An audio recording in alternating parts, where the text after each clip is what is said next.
Hi everybody, this is Toffee bringing you part 2 of my Fire Emblem 8 100% growth Eirika route full recruitment LTC. Chapter 8 is the last chapter with the early game. It still has the mode coefficient active, but unfortunately is where we must diverge from Ephraim route. We will see our first two promotions of the run, Franz and Artur.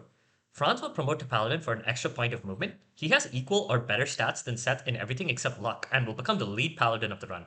Great Knight would cause him to lose movement, which makes it an immediate non-starter for LTC. Artur gets to choose between Bishop and Sage. Artur's staff timeline is so tight that he needs all the help he can get, so we go Bishop for the C staves at base. Bishop internally assumes that it promoted from Cleric, which means it benefits from the lower class power, and earns extra EXP on kills, despite Artur having never been an unpromoted staffer.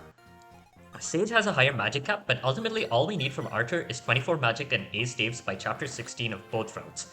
On Eirika route, we can have Artur and Moulder share mend on this chapter, which will necessitate some precise trades. We need to kill both soldiers in front of us, and we will have Eirika and Lute handle them, which will also produce our turn 1 staff targets. The Armor Knight drops a door key, and we have a Paladin kill him. To get the fortune of this map, we need Paladin Franz, so that we can rescue drop Paladin 2 squares forward on turn 1 by leveraging Vanessa's ability to fly over terrain. We do need to rig Lute to get a 2% crit and to get hit by the soldier, since she's not strong enough to cleanly kill, and Garcia would do too much damage to him for Lute to get hit. Joshua will then pick up Eirika for the sake of a maneuver on the next turn. The reason why we can afford to have Moulder use Mend on this map is that on Eirika route, Mend becomes viable a chapter ahead of when Ephraim route would be able to buy it, and we definitely want to take advantage of this for our plan to promote Moulder for chapter 16. Garcia is here as a flunky to get damaged on later turns. The job only strictly requires having 2 range and 5 move, but Nami is a bit too frail, which will cause AI issues later. On top of the staff grinding, we still want to train Artur. This is the last map where the mode coefficient applies, and it definitely helps us EXP gain quite a bit. Miraculously, we can feed most of the enemies to the left of the starting area to him, while getting our staff uses in, but it requires very precise positioning. We want Artur to get damaged by the Merc on turn 1 in order to give Moulder a staff target for turn 2. Turn 2 sees the arrival of Ephraim, Ford, and Kyle. Garcia gets himself damaged here to give Artur a staff target. The Archer will target Moulder for this entire chapter. The reason we wanted Joshua rather than Combe for his job is that the Archer would target Combe carrying Eirika over Moulder. With the formation we adopt, only Archer is in range of the Myrmidon, letting him grab another kill. Moulder does need to dodge the Archer either on turn 1 or turn 2. Now it's time for some cute rescue tricks. We placed Lute there, and Joshua will give Eirika to Vanessa before rescuing Lute. We normally can't give a unit to Franz on this turn, and we don't have Combe to get to him on a later turn. However, Franz can take Eirika from Vanessa before opening the door and cantoing forward. And now we have Eirika and Franz as saddlebags, which is what we need for her to be dropped to the right spot turn 3. Vanessa is now free to take Lute and canter to that spot where she'll bait the longbow archer down, and ensure that Seth can take drop Lute in range of all the armors before cantoing behind Vanessa to be shielded from the enemies. Joshua's position is just out of range of the armors, and this means the entire room can be fed to Lute. Down there, Ephraim's squad can't help with the main clear, but there is some fine-tuning we want to do. We want Ford to get a round of chip EXP against the archer to ensure he will level up at the start of the next chapter, and we can afford to feed Kyle a couple of kills that Archer cannot get. Kyle is needed in chapter 9, so getting him some uncontested EXP for that map is helpful. Lute can only afford to take one hit from the armors, and she needs to land a 1% crit on the third armor due to him having too much bulk. Getting her to low HP will help funnel enemies into her on turn 3 envy phase to help protect Eirika.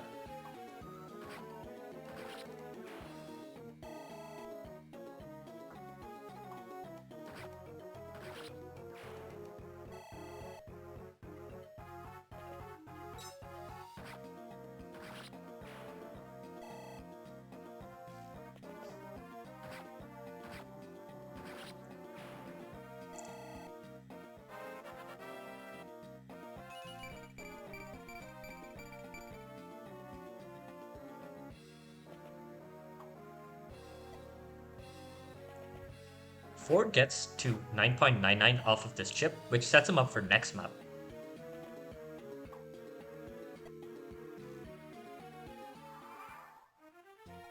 Joshua's last remaining job on this map is using the chest key we saved from chapter 3 to get the angelic robe.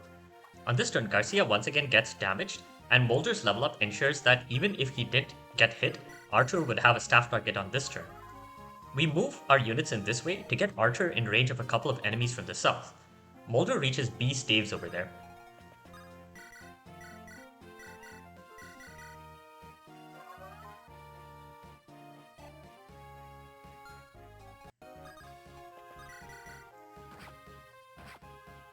Lute goes down to 1 HP when killing the longbow archer. just to be sure of the AI behavior.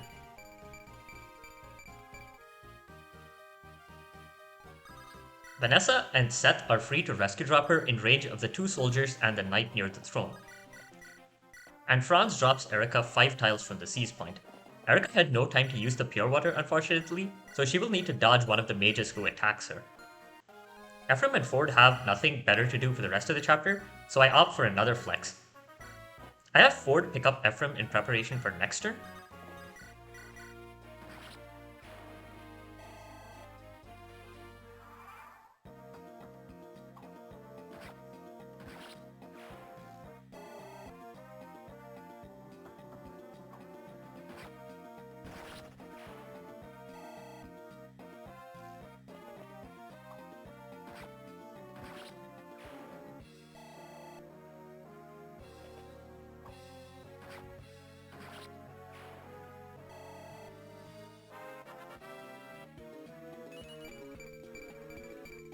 Lute really grows a lot on this map, thanks to all the intense feeding.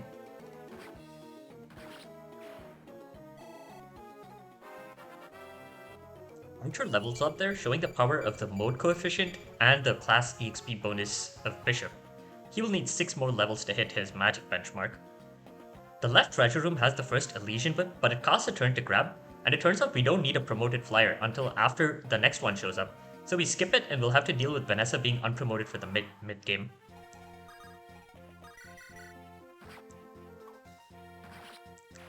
On turn 4 we have a lot of cleanup to do.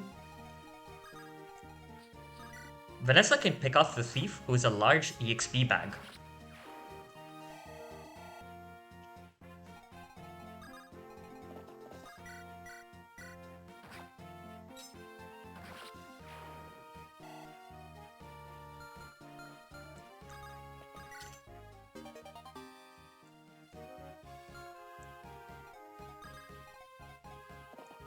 I have Ford drop Ephraim forward, and the earlier damage that Ford took allows Artur to move down to heal him, which will also allow him to trade away the vulneraries from Ephraim's inventory. We won't get a chance to take away Ephraim's gear before he leaves after the chapter, so this is the one chance we get. It's obviously not necessary to hoard a few extra vulneraries, but I thought it was cute that I could do this without interfering with my other goals. Kyle's base skill is really bad, needing another 1% crit to kill this soldier. Franz will kill the boss with a Steel Lance crit plus hit, and Eirika will cease to complete Chapter 8 in 4 turns.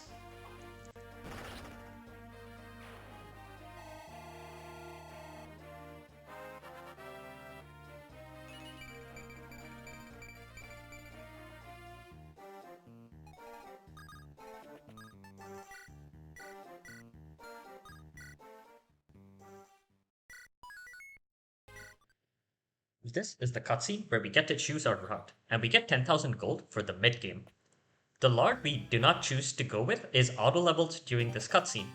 We will of course choose to stick with Eirika into the mid-game. Chapter 9 is an infamous route map. We first stock up on weapons, including a lot of javelins, since they'll be the primary weapon our best units will be relying on. Chapter 9 has some rather dangerous enemies, and while Seth, Vanessa, and Franz don't have too much of a problem dealing with them, we need Kyle, Ford, and our new recruit Tana to pitch in as well. We give Kyle a secret book to allow him to pull crit on an enemy on turn 2. Tana is our second flyer, and will be an important combat unit. We need her to face intense combat in Chapter 12 and Chapter 15. She's obviously going to be worse than Vanessa, but that in fact is the reason why she will promote before Vanessa when the time comes. Ford wanted to be on the cusp of a level up to produce a turn 1 staff target here, though we want him to miss an 88 in order to spare the soldier.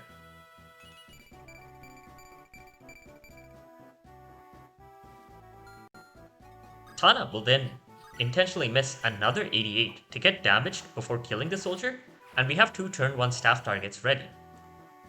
However, we only have 1 men staff, so we once more must resort to some careful inventory management.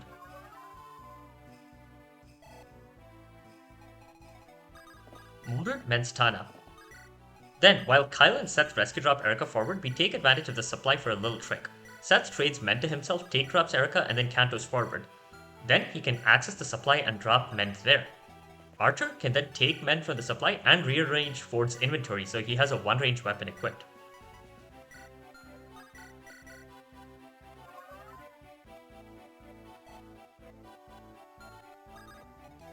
The southern segment will be covered by Vanessa and France. Natasha is here to bait one pirate away from attacking Vanessa, who would not be great at fighting him with Franz and saddlebags. Lute will run down to cover a set of pirates. The archer who's on screen one-shots Tana, so she definitely needs to dodge him.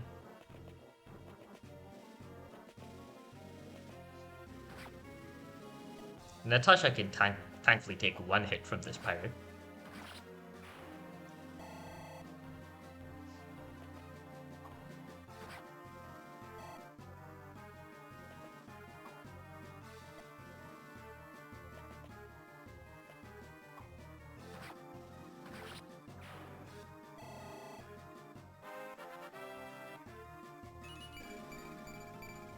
Lute's level up guarantees a staff target for Natasha on this turn.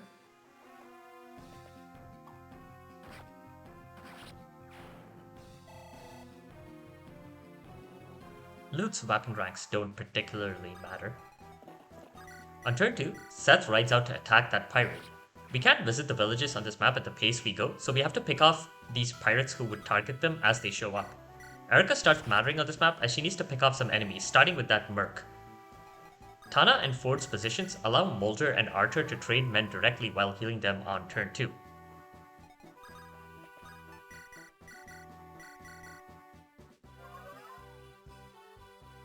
We position Moulder over there so that he is in range of the pirate to the south to get an extra attack in on him.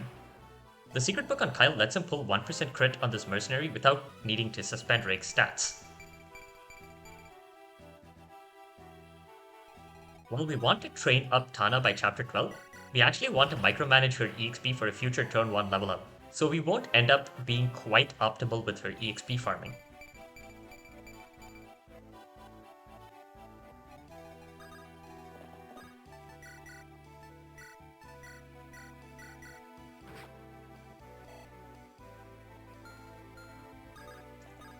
Over there, this positioning is basically the only one where Natasha can be out of range of that pirate. We want Lute to get damaged on this enemy phase to give Natasha an extra staff target for the next turn.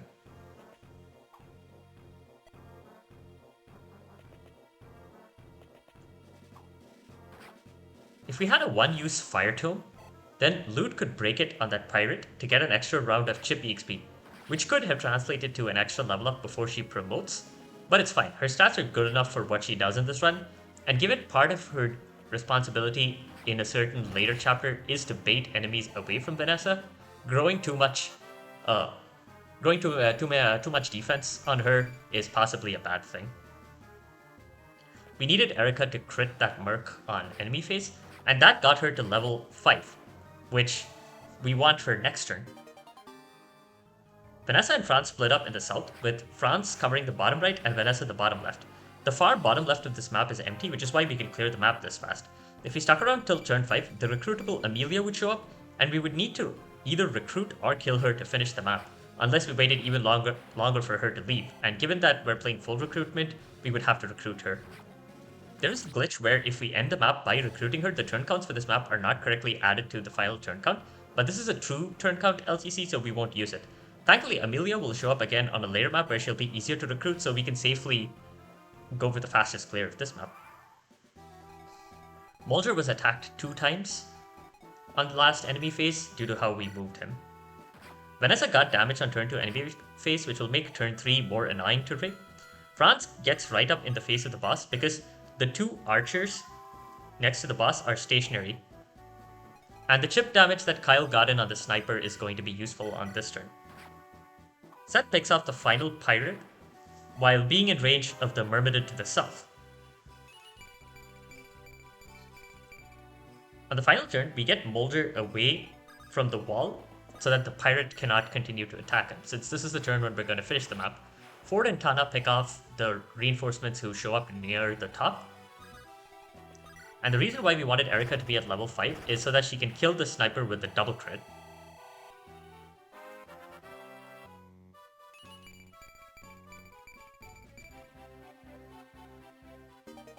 She gets to sea swords, which will allow her to use the killing edge in the future. We have Kyle kill that soldier and move Mend over so Artur can heal him while being in range of the pirate to actually enemy face him.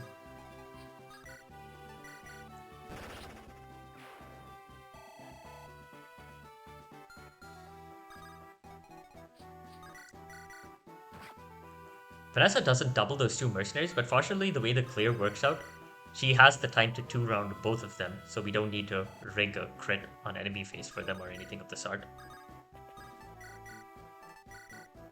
Artur wears the men down to 1 use, and the final use of his staff doesn't give weapon EXP in FE7 or FE8, but we can buy fresh mens after this chapter.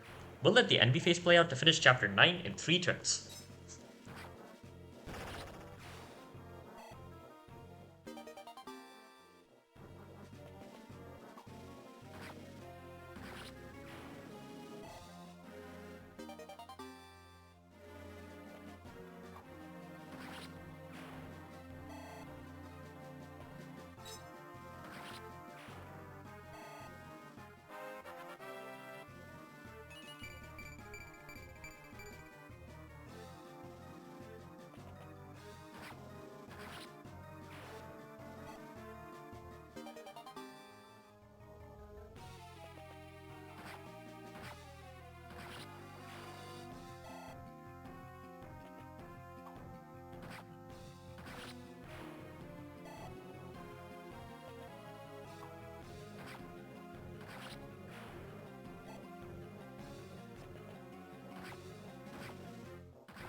Chapter 10 is our first turn loss to recruitment. But first, our shopping. We can buy mends and unlocks along with D rank tomes. We can actually buy dark tomes as well, despite having nobody in our army who can possibly use them at this point. We buy 3 unlocks for a certain future map. Unlock gives 5 weapon EXP, making it as good as Starch, with the obvious restriction that you need to have access to a door to use it.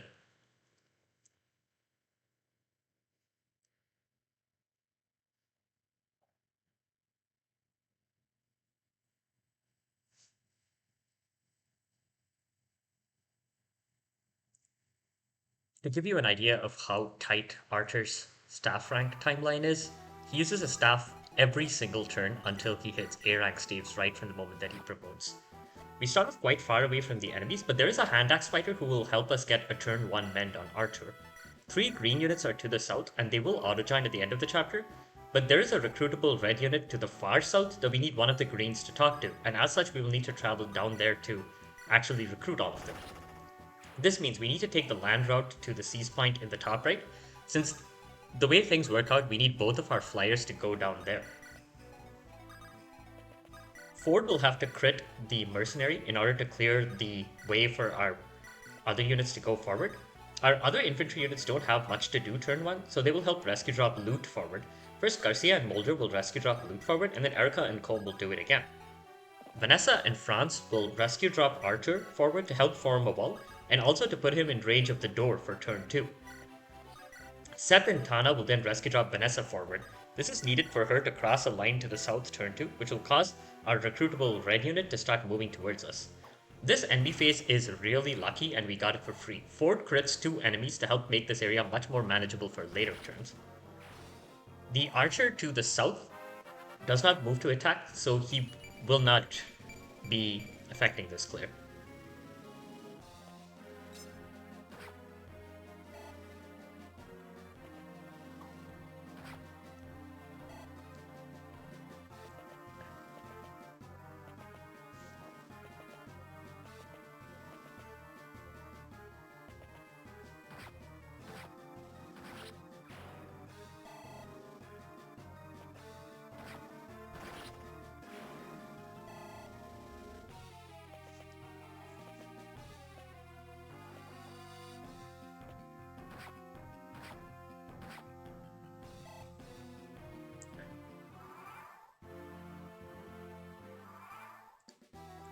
Franz picks up Eirika turn 2 and canters in front of a soldier who drops a door key with a slim lance equipped.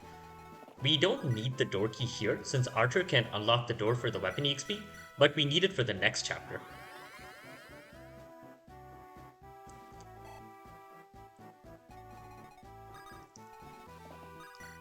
Kyle gets himself damaged to set up a staff target for next turn.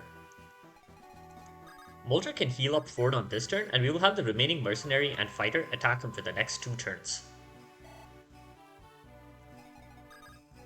Clears Vanessa's way, and Vanessa will carry her south so that Lute can get to promotion.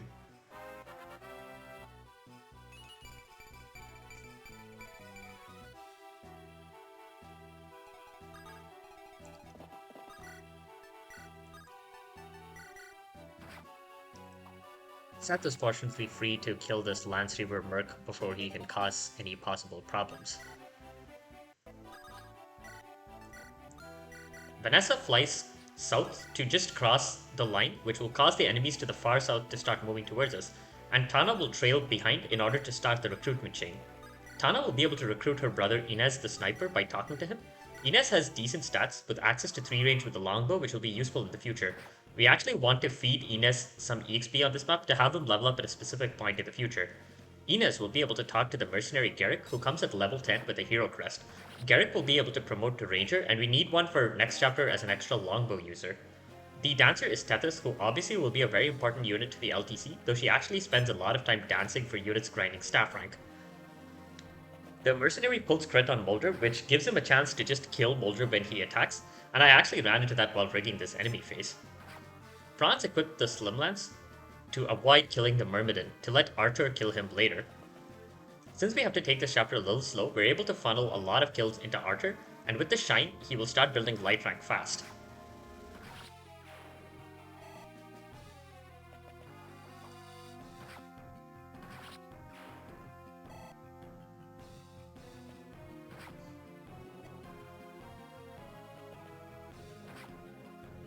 We intentionally get Tana damaged over here to manipulate the AI next turn.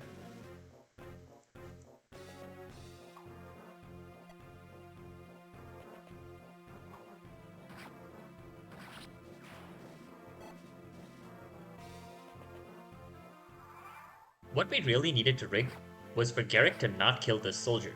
This is to entice Inez to step out of the enclosure so Tana can talk to him on this turn.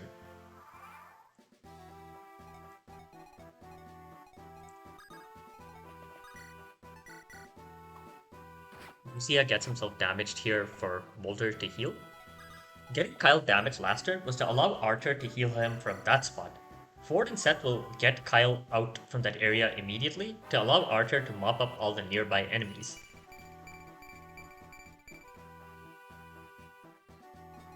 Shine does weigh Artur down, and he only barely doubles some of the enemies that he fights here, but ultimately that's only because we were farming light rank aggressively. Franz drops Eirika 5 tiles from the seize point, though there are 3 enemies who are in the way other than the boss. We have Tana recruit Inez and Kanto down, and Inez recruits Garrick from that spot so that he can reach the ballista on the next turn. After she gets danced, Tana will clear Vanessa's path.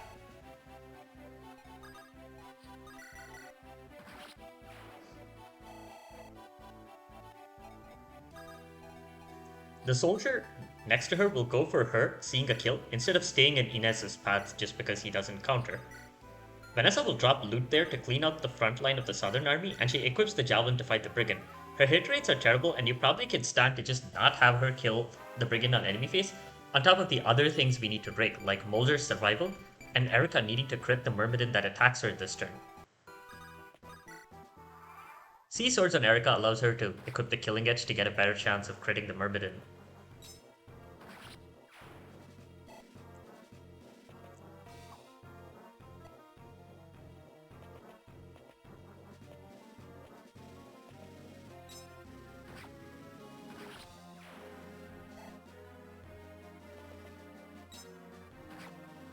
That fighter over there has a killer axe, but for some reason he chooses to attack with a hand axe. And this is the Myrmidon that Eirika needed to crit kill, since even with the rapier she wouldn't double him.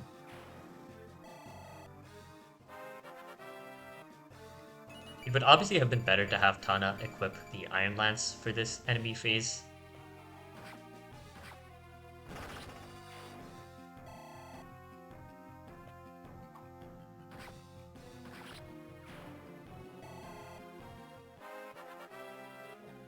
Lute hits level 10 and will successfully clear a path to reach the female myrmidon Marissa.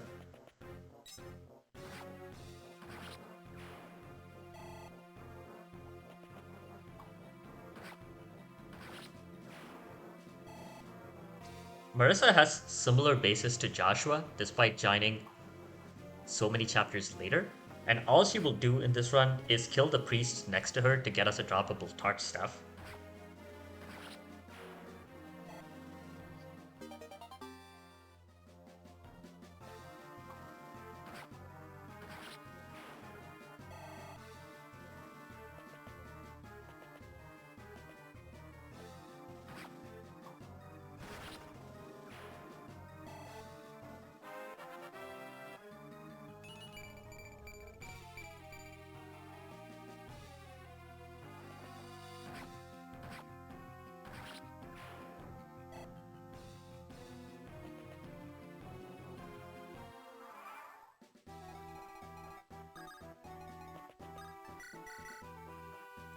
Artur and Moulder can heal each other on the final turn.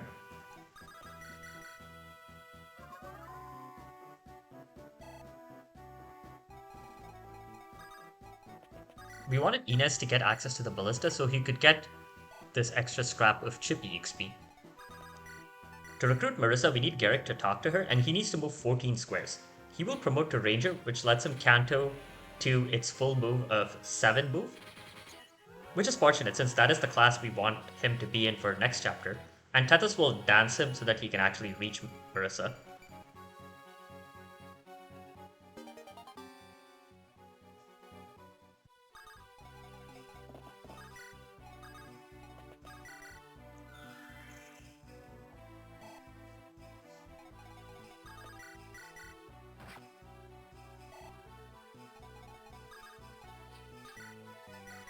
Let's clean up over here. Ford and Seth will clear the way to the boss.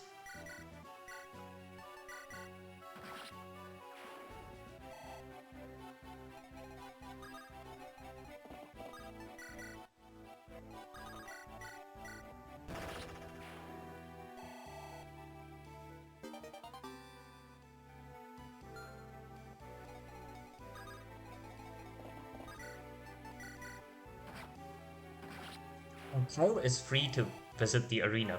I thought I might need level 9 Kyle for chapter 18, but I figured out how to avoid that. So strictly speaking, it may have been better to have Kyle and Ford clear the way, and to have Seth visit the arena, since Seth is a more relevant unit. But ultimately, Seth is not that important moving forward after this chapter.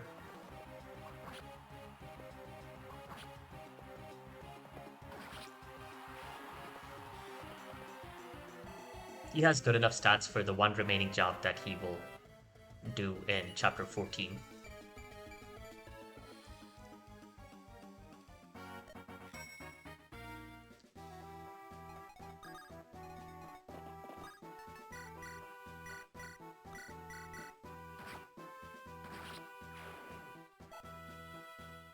Friends can cleanly kill the boss with the steel lance, and he drops the guiding ring that Lute will use. Eirika will cease to complete chapter 10 in 4 turns.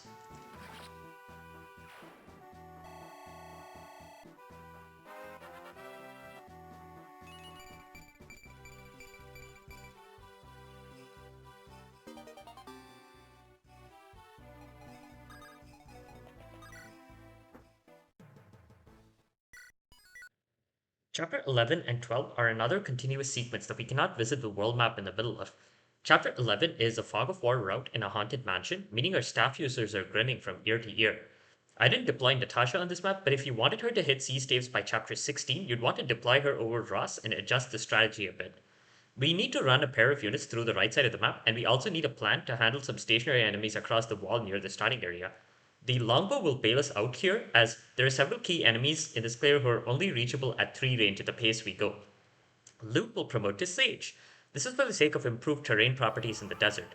I trained her to B rank in Light and C rank in Staves in this run because I thought I would need it in Chapter 18, but it turns out that this is unnecessary. She will accompany Franz to the right since we need a unit with at least 6 move and 1 to 2 range for that job. Ines starts off this map with the longbow. This lets him kill this enemy that is hard to reach to clear Franz and Lute's way.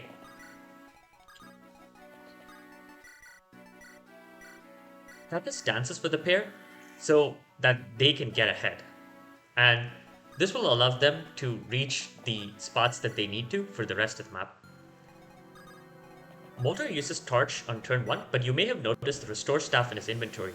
While Torch gives more weapon EXP than Restore, Moulder's EXP is more important than his staff rank, and Restore gives more EXP. There is a Bonewalker with a Poison Bow next to the one-tile corridor on the left, and I intentionally get units poisoned in order to give him Restore targets. I benched Natasha since I thought that getting Moulder to use Restore required deploying a different unit who could carry Tethys, which is where Raz came in, but I think you can adjust the clear to get the Restores even with Moulder playing that role. The one-tile wide corridor on the left gets clogged up easily, so we have to order our actions carefully over there. The front Revenant is not the first to move, so we need to kill him immediately to ensure the other two will go for Tana. She doesn't cleanly kill the other two with the Javelin, but we didn't have a Steel Lance to break, so Tana will need to crit both of them on enemy phase. She has a Javelin equipped to kill a Bonewalker, who will attack her from 2 range, which will also require another crit on top of that. Rigging her survival along with these crits is what causes this long rig of about 18,000 RNs. Getting Derek poisoned when he faces only a hit of 47 is also not helping. Artur will also run down the south and kill the higher EXP yield enemies that Tana doesn't want to due to her EXP micromanagement. We will want to have Tethys support him to grind more weapon EXP, which is why we rescue drop her over to the left. The green units at the center of the map are La Rochelle and Dazla. La Rochelle is irrelevant, and Dazla will clear out a few enemies on this map in the center, and he will help out on the next map. They both auto-join at the end of this map.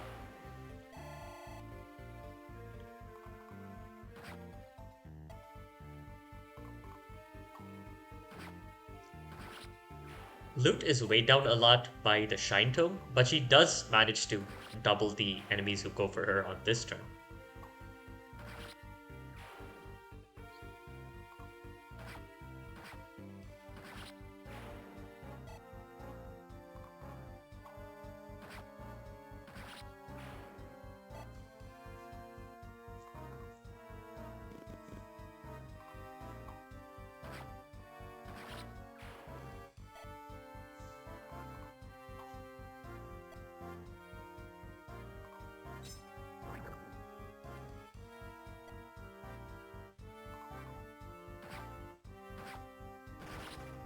Tana needed to either dodge both Revenants or this Bonewalker.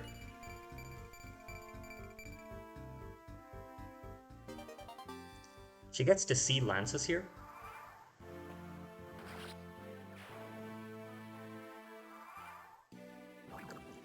Ines baited over a Bonewalker, who Eirika will handle.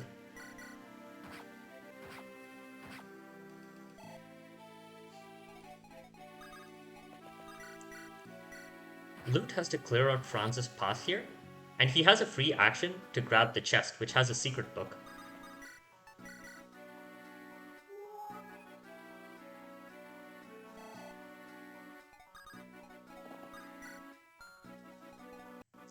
Franz will equip a Steel Lance for the enemy phase, but we made sure to fill up his inventory.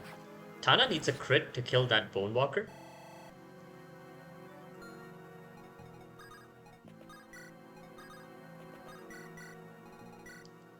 On this turn, Tethys ends up in position to get poisoned for Moulder's Restore next turn when she dances for Artur. And the spot also allows Artur to get in front of Tana to start fighting the bottom left enemies, including the promoted white boss.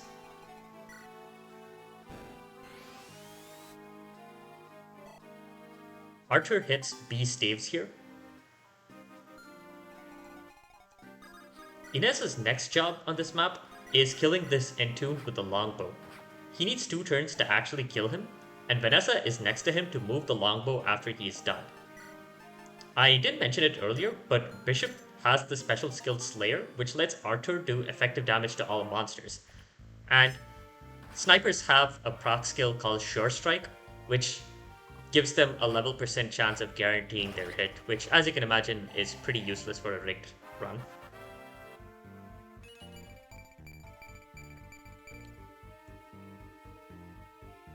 It's not like FE8 LTC ever requires Inez to get a one-hit 12 crit in.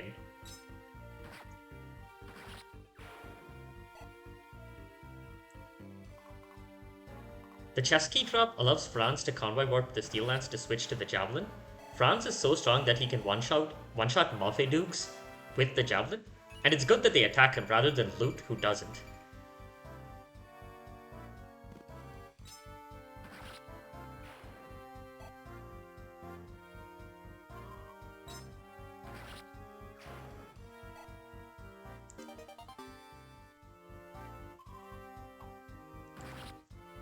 Since I mentioned that Artur needs to hit 24 magic, you might wonder if the energy ring that we have can help him with that.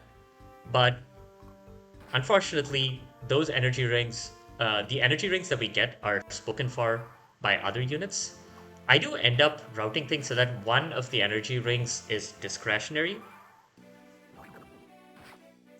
But there's enough EXP and full recruitment for Artur to naturally hit 24 magic.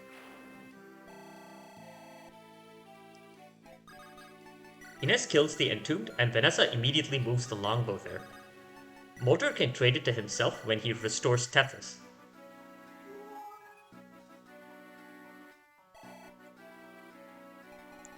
We have Artur backtrack so that Tethys can dance for him again. And fortunately, despite the cramped corridor, we're able to sequence our actions so that we don't ever need to worry about units blocking each other's path. Artur walks down to handle those last two enemies over there. We don't want Tana to take those kills because we need to micromanage Tana's EXP so that she levels up at the start of the next chapter. And as you'll see, she ends this chapter on the cusp of a level up. When going there, Tana also moved the longbow yet another square down, and this allows Garrick to finally kill that particular enemy with the longbow. We're in for a rough enemy phase. Franz will ride down and open the door with a key from the previous map, and he will cover the southernmost squad of enemies. Franz will kill the scrubs just fine, but he needs a crit to kill the Death Guile who will attack him. Lute can double most of the enemies with lightning, but she needs to crit the two Malthae Dukes for a total of 3 crits on this enemy phase. We made sure to get Lute 2 staff uses, pursuing the C rank and staves that I've discussed, but as I said, it's not strictly needed. Natasha would be able to reach C staves with less effort than we have to put into Lute. We'll watch all the enemies die to complete chapter 11 in 3 turns.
Time for chapter 12.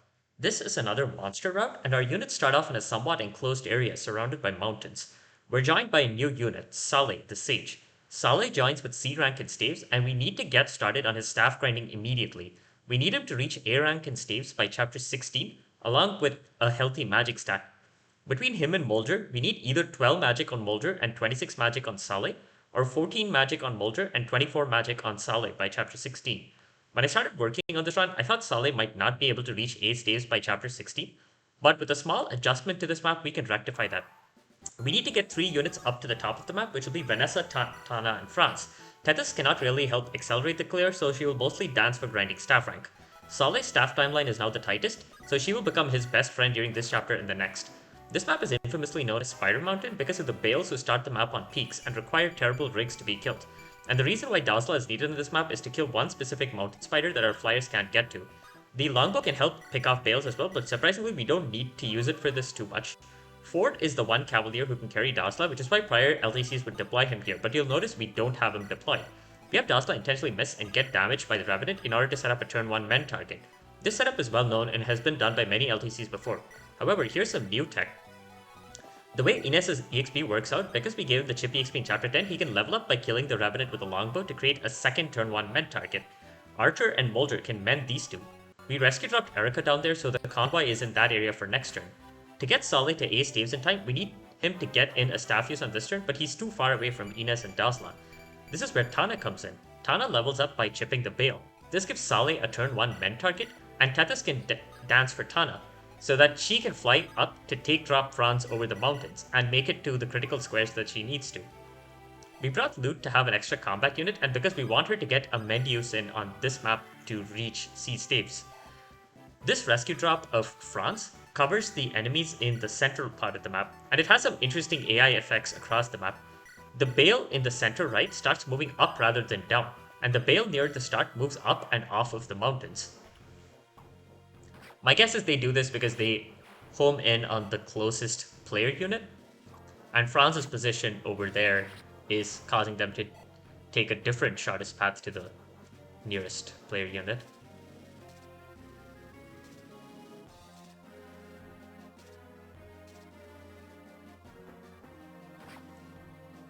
Moulder gets damaged by this gargoyle, and there is a javelin gargoyle who will get enemy faced by Iron Bow Garrick, which will produce a second men target. And these two men targets will be used by Artur and Moulder respectively on turn 2.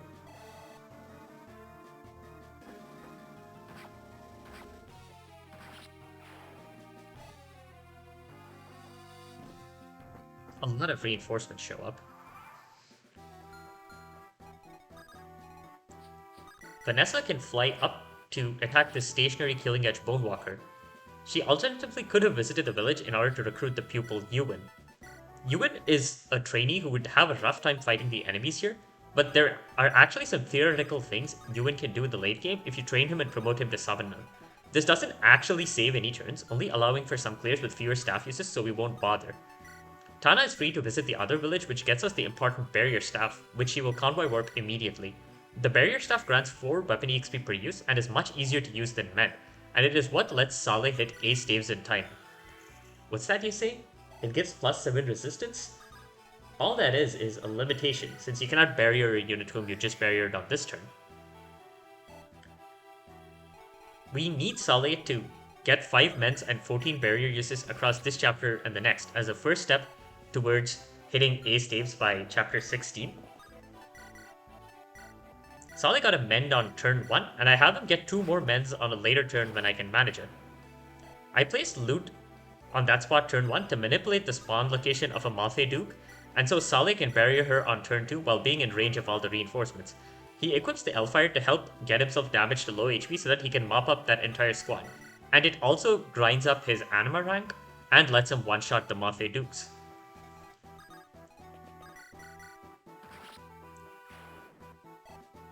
You picked off the Bale with the longbow, but we could kill him on a later turn if we really wanted to. I had Tana equip the Axe Reaver on this turn to help her deal with the Steel Axe Tarvos who will go for her.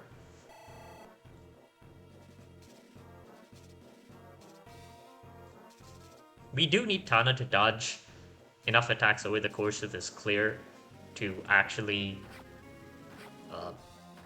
survive.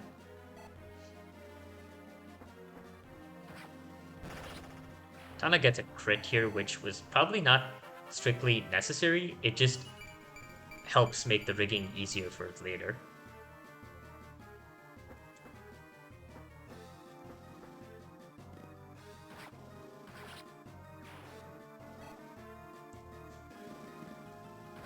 Tesla has very bad hit on the Mafia Dukes with the Battle Axe, but I just needed him to kill one Duke to keep the way clear for next turn. And he can one-shot the Dukes with the Battle Axe.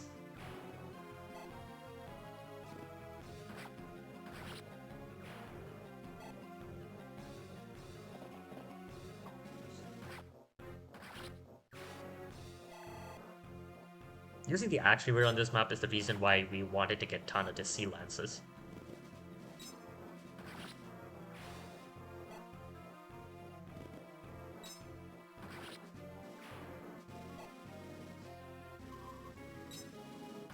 At the top of the map, we will have Vanessa handle the top left since the job needs a flyer with very good stats. Tana will handle the center, while Franz will use his 8 move to cover the top right.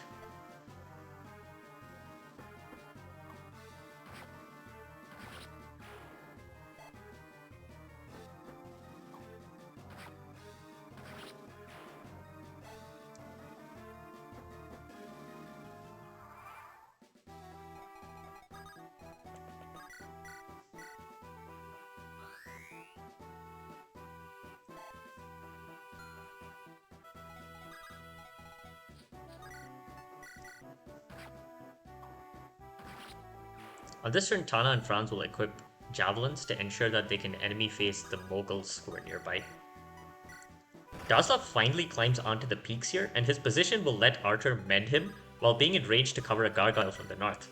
Dazla crits a Gargoyle to deal with it. Given that we have so many staff users and units without one range around, we do want to pick off the problematic enemies whenever we get a chance.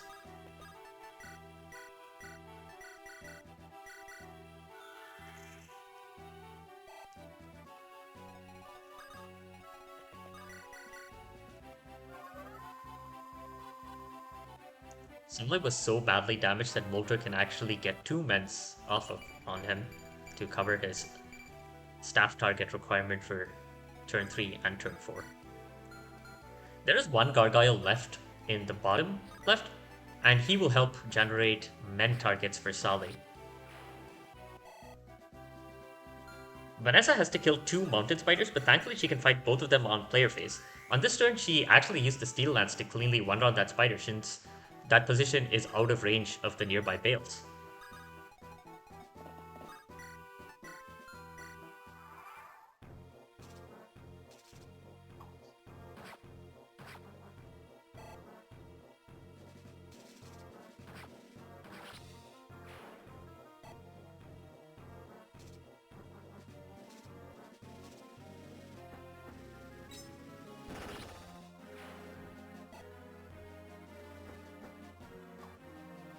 Would have been nice if this Gargoyle could have gone for Artur, but oh well. I equipped the Lance Reaver on Eirika to maximize the chance of her getting damaged by the Gargoyle.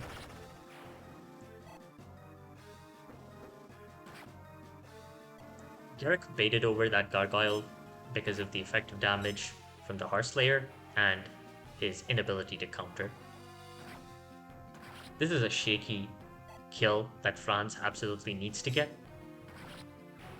in order to keep his way clear for next turn.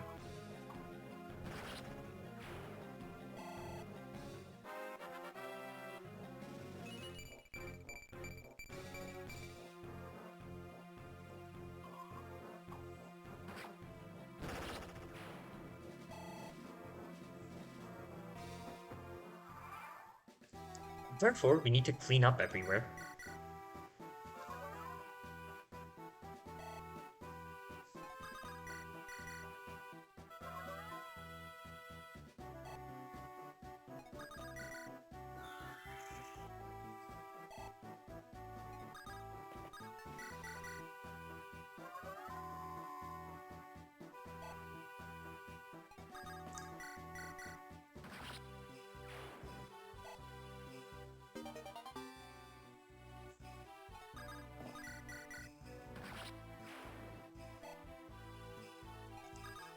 We get Lute the 1 mend we brought her to this map for, while still keeping our other staffers busy. Vanessa needs to equip a Javelin on the final turn because some of the nearby Gargoyles have 1 to 2 range.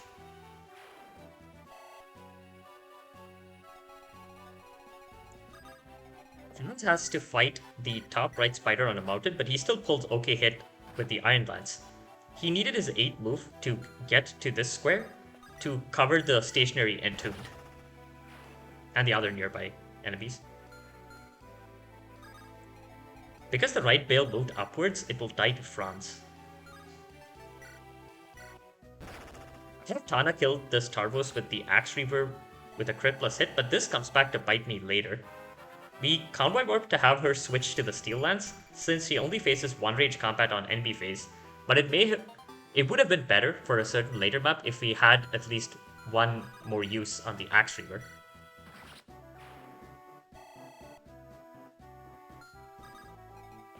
The reason why we needed Dazzle on the map was to cover that one spider that he killed on this turn. It was too far away to be longbowed, and our other 2 flyers are busy elsewhere, so we needed a Berserker to cover that particular spider. We'll let the enemy phase play out, and that'll be chapter 12 in 4 turns.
Time for the midroll ad of FE8.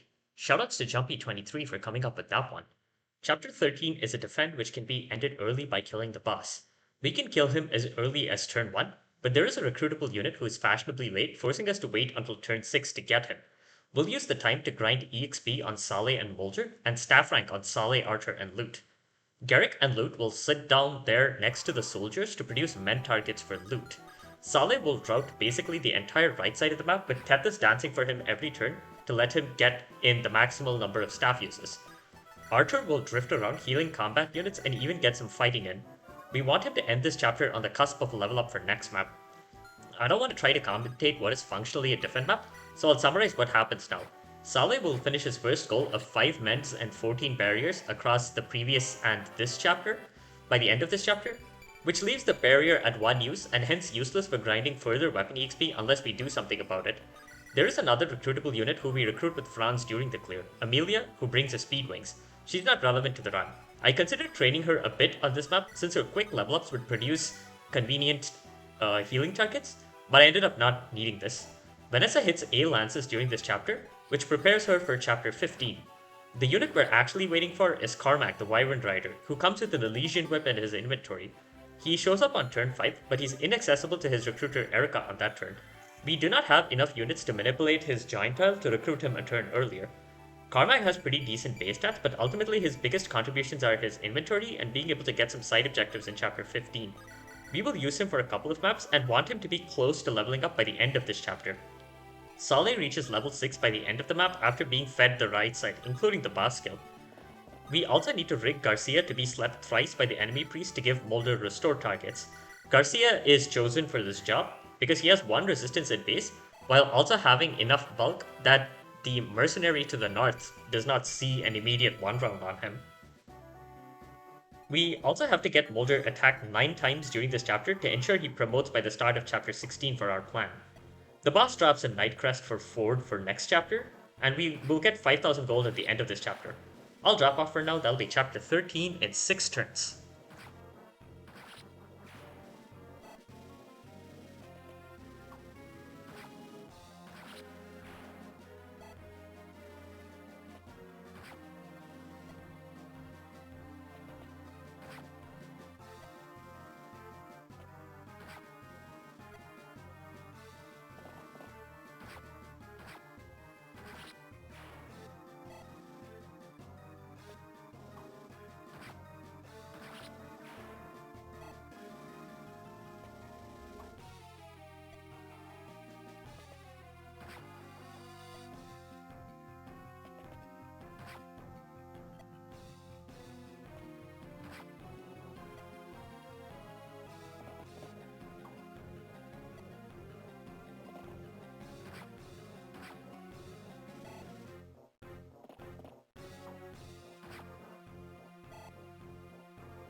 It's time for this run's new turn save. The basic strategy for Chapter 14 was devised by Fidel Wars based on an old demonstration by Rolandman 1, though I had to adjust it a bit to fit into this run. Chapters 14 and 15 are another 2-for-1 deal where we cannot visit the world map in between. This is a seas map where we need to run through long winding corridors. It's long enough that we need to carry Tethys around with our frontline squad, meaning she can't help Saleh staff grind. We need more 8-move units which will motivate us to promote Tana and Ford. Tana is chosen as the Pegasus to promote because we need a very good Pegasus Knight for the next map, and Vanessa with her green numbers across the board and A rank and Lances is better at that job. As such, Tana is a better choice to be our 8-move Wyvern Knight. We promote Tana to Wyvern Knight in order to get the skill Pierce, which is a proc skill that lets her ignore enemy defense. Since our route saves an energy ring, we could have had Tana ingested to feed her the boss skill on this map, but I instead give Franz the honor. With no barriers, we need to worry about turn 1 staff targets. Eirika is free turn 1 and she will get damaged by the soldier to give Moulder a men target. Saleh needed that starting spot to unlock the door turn 1.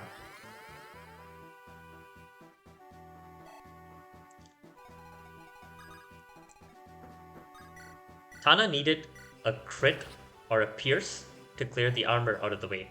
The jobs done by our 4 8-move units are specific and we assign them to the ones they best fit. Ford has the worst stats and we give him the job that sees the least enemy face combat. Ford carrying Eirika gets danced turn 1 and then they move as far forward as they can on this turn.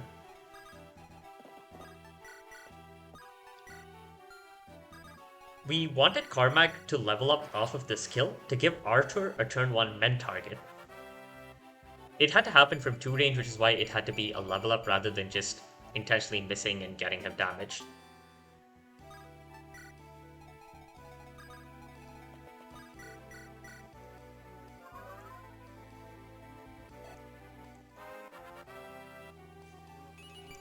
And Artur promptly levels up just like we set up on the previous map. We have Vanessa and Seth rescue drop Tethys forward on this turn, because she's just a bit too far behind for what she needs to do on later turns. Tethys will get attacked a lot in this turn, and since there won't be time to heal her, we just need to keep rigging dodges. There is a secret shop on this map that sells promotion items, and on the Japanese version it also sells non-boots, stat boosters, and siege domes. But we don't need extra promotion items to save turns on future maps, and the shop costs a turn to get to, so we will have to pass on it, and that is how we save a turn over older LTCs.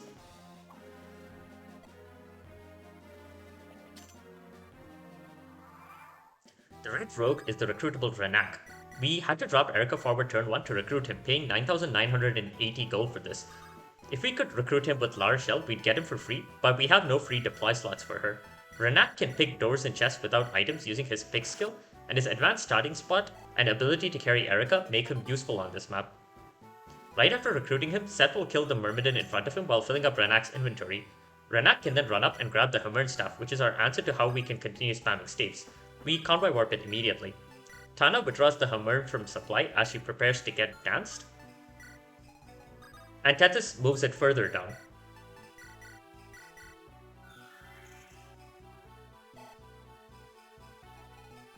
Vanessa will then bring the Hammerne to the south.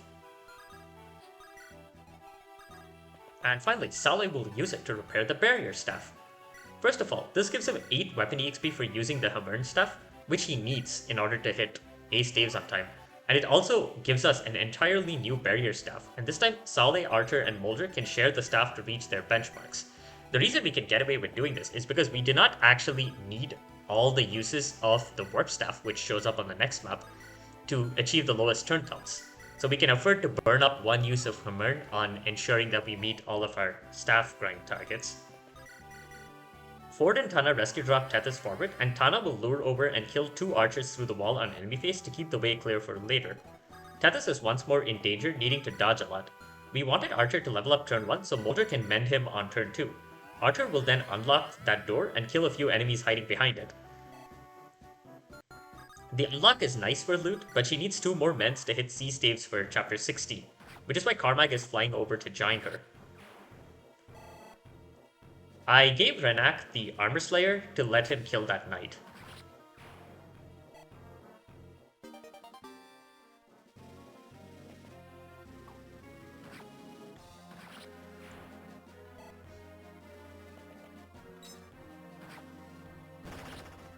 Lute is of course using Shine since in this run I was grinding up for light rank.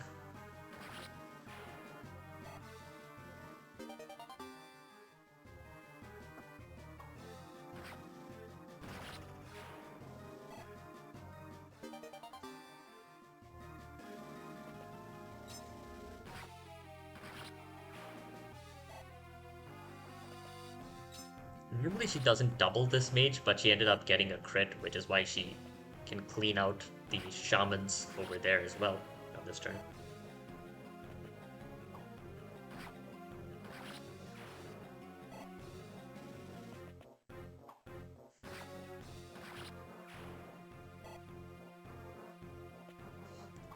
Franz hits S Lances off of this shaman kill, which will help a bit with the boss kill that he does at the end of this chapter.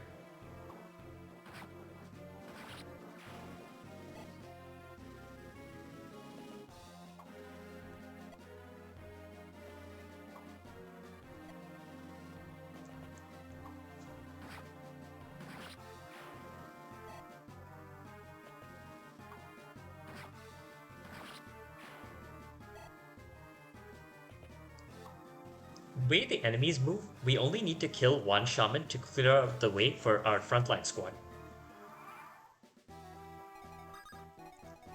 Franz will handle him, and then Ford will rescue him and move forward.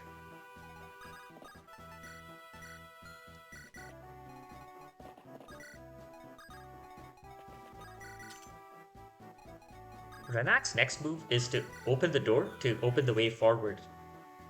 Ford gets danced and will then drop Franz forward. He does have some leeway, so he can canto back. We need two 8-move units to be boosted forward like this in order to drop Eirika and Tethys on the next turn. This of course requires them to be in saddlebags on this turn so they can be transferred over. And Seth will pick up Eirika and Tana will pick up Tethys for the give chain on the next turn. Since we have some leeway, Tana moves over there to prevent Renak from being attacked by the shaman.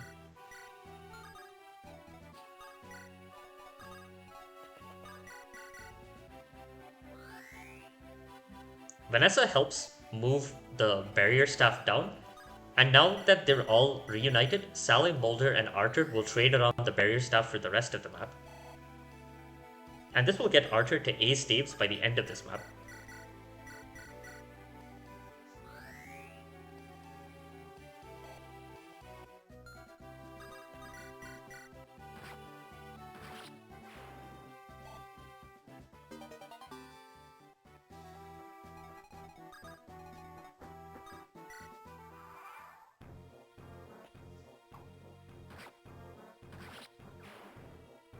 I could have had Cormag kill that armor with a heavy spear getting damaged for Lute to heal, in hindsight, if I wanted to stick to having Lute be the C rank staffer since her light rank didn't matter, as I said.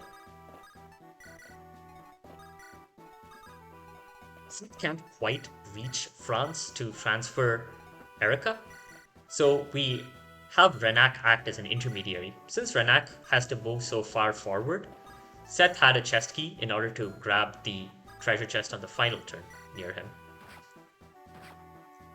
Here to actually get Lute her staff targets, I had Cormag attack the archer to produce an extra men target, and on enemy phase we want him to get damaged again.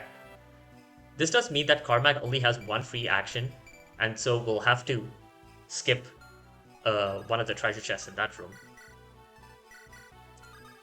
Vanessa takes the chest key that Artur got as a drop, and she will head off to get the treasure chest in the room that Artur opened up. That treasure chest has a guiding ring, which we want for Moulder, for the route that we have planned.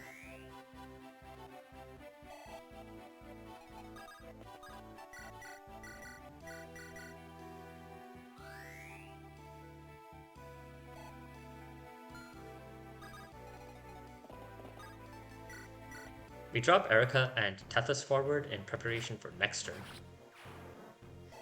The one-tile corridor is cramped, but it also will help us here.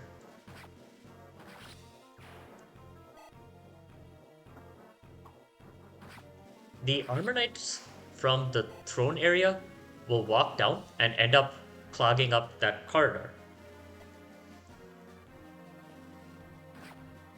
However, this does restrict the attack options of the other units nearby, which will ensure that the corridor is only clogged 1 unit deep. This hand axe fighter would either have to attack Javelin France or Eirika at 1 range, so he doesn't end up clogging up the path.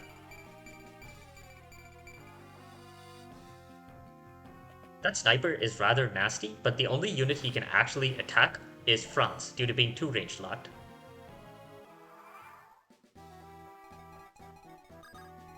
Since we only need to clear 1 Armor Knight out of the way, we can have that job be done by Armor Slayer forward.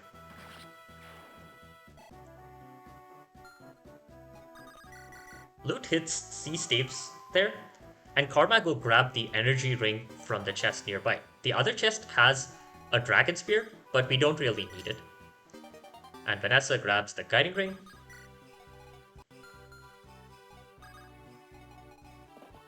This skill has to be done by an 8-move unit from 2 range, and we have our S Lances France do it with the javelin.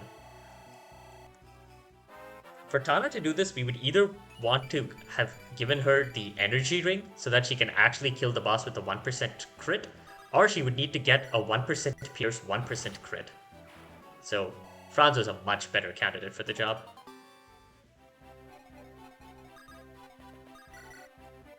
Note that even though we got the guiding ring for Moulder, Moulder actually hasn't hit level 10 yet.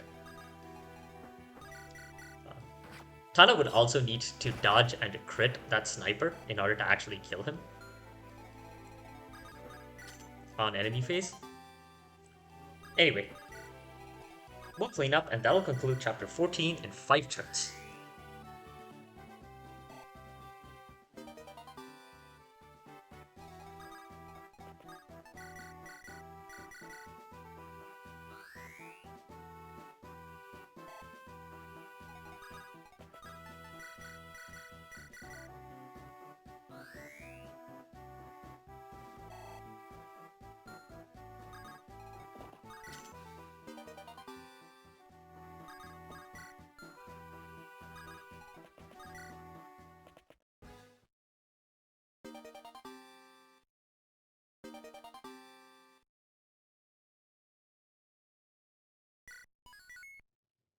Chapter 15 is our desert chapter. It's also a route, and as such, flyers and foot magic users will be the stars here. We finished grinding Artur's staff rank, so he can help out on this map as a combat unit. We got Vanessa to cap stats in A lances, so she could use the silver lance and spear on this map. Despite this being a route, we will actually bring Inez as a longbow user. Promoted infantry can move 3 squares through the desert at a time, and with the longbow's 3 range, he has a decent threat range in the desert.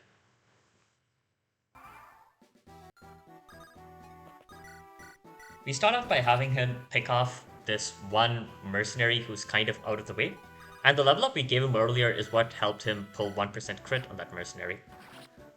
And Artur will kill this mercenary who would be hard to enemy face otherwise given the formation that we adopt. Lute with her 6th move in the desert can go there to grab the Swift Souls and convoy warp them, and that position will let her bait over some of a squad of wyverns to the right. Moulder still needs 102 EXP to reach level 10 by the end of this chapter, so he'll start by using Barrier on Inez. Deserts have hidden items that we can fortunately rig anyone to pick up, since it's a luck plus 1% chance for all non-thief type units. Cormac will then take the Barrier and use the hidden Wormslayer to convoy warp the Barrier back. Cormac is not strictly needed for a 2-turn. It is possible to have Inez cover the Mercenary and Shaman, who end up attacking Cormac on this turn with just the longbow. Now that the Swift Souls is in convoy, Seth withdraws it and canters over to the left. To handle Walter's squad to the south, we want to dance for a flyer carrying a combat unit, and we will have this pair be Vanessa and Artur.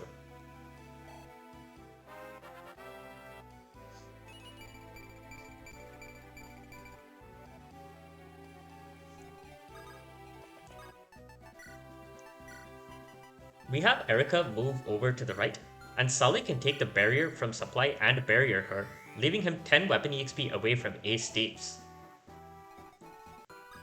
Tana will then take the Swift Souls and use them. Yes, this is another consequence of Tana having worse stats than Vanessa. The reason we do this is because we need a 10 movement flyer to reach the spot turn 1 to grab the Silent Stuff. And we specifically want the flyer to be a wyvern so that they can handle Kalak with Pierce. And of course, we want a 10 movement flyer for future maps as well. Tana will solo most of Kalak's squad in the top left, with one straggler having to be covered by another unit. This upcoming enemy phase would have required burning 30,000 RNs, so I used Alternity's script to directly write the required seed in memory. There are probably enemy phases that show up sooner that would have worked, but I was having issues with my program to find the necessary seed, so I went with this one after testing that it worked. We want a good flyer doing this job in the south to persuade the enemies to go for Artur, who can actually do a better job of killing all the nearby enemies since he doesn't have stat caps of 20. Vanessa starts off with the Silver Lance equipped and a full inventory, and Tana has to use a Javelin and doesn't have ideal hit rates during this enemy phase due to not having S rank lances.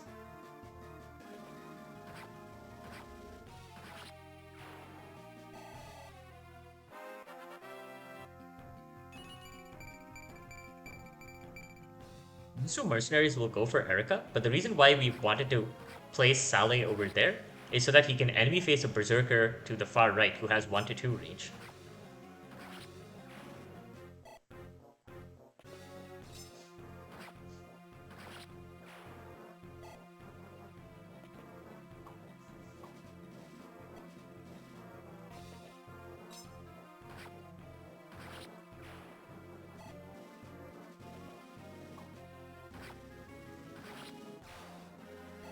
The reason, of course, Tana needed to use a Javelin was in order to deal with the 2 pages. With the Silver Lance, Vanessa can one-round this Devil Axe Berserker, and she can use the item drop to switch weapons to the Spear for the rest of the enemy phase. We obviously wanted her to dodge as much as she could until this point to get the enemies to continue to go for Artur and Lute over her. The combat Artur does in this chapter will get him to 24 magic on time for chapter 16.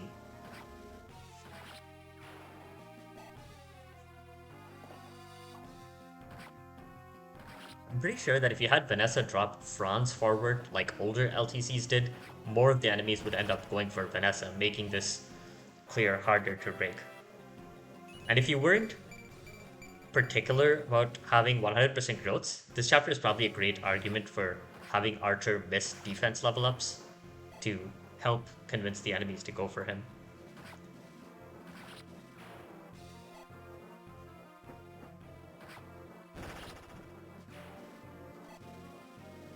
The passive enemies to the south are an Eclipse Shaman and 2 Troubadours. You could probably tempt the Eclipse Shaman to actually attack with his other weapon, given that it could actually kill, unlike Eclipse. But that would probably require sacrificing 100% growths, and we have enough leeway to kill him on player phase next turn.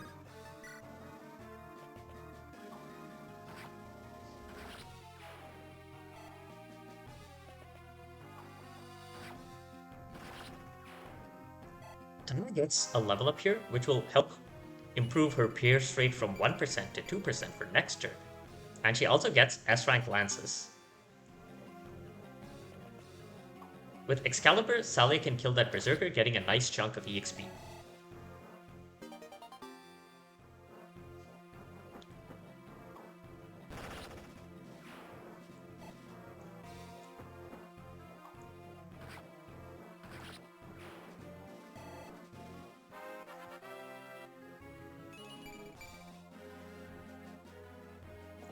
The 2 enemies who absolutely will go for Vanessa are the Rangers, who would block Archer and Vanessa's way for next turn if they weren't dealt with. We have Vanessa crit the first one, who would not activate heal AI from the damage she would otherwise do to him. She does enough damage to the second one to get one of the Troubadours to move up and heal him, which we need for our strategy.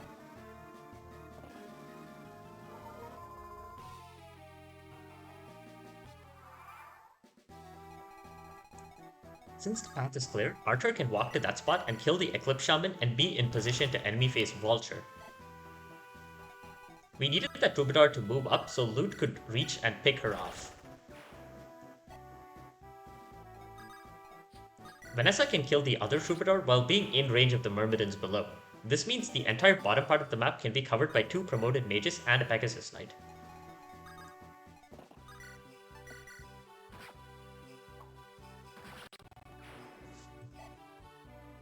Seth missed that mercenary, so I just had Franz go over and cleanly one-round him. And Inez picks off the mercenary that Carmag couldn't kill. We then have a long rig for the Kalak kill, because we need to rig Tana to proc Pierce twice at a 2% rate, and then also pick up the hidden warp staff.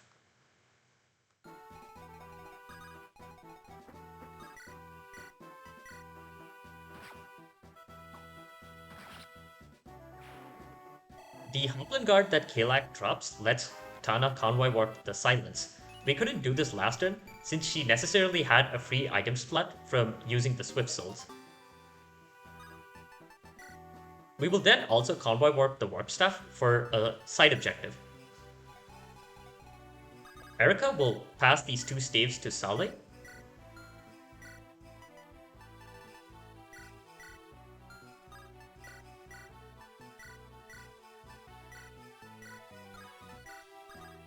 Saleh will use two silences to reach A staves with Tethys' help. He also reaches level 7 and 22 magic as a side effect.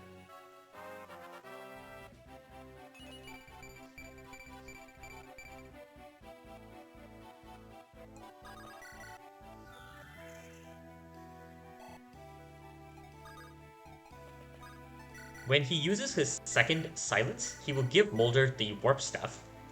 Moulder hit A staves earlier, and he can use warp to shift Carmag over 5 squares, which gives him the 85 EXP he needs to exactly hit level 10.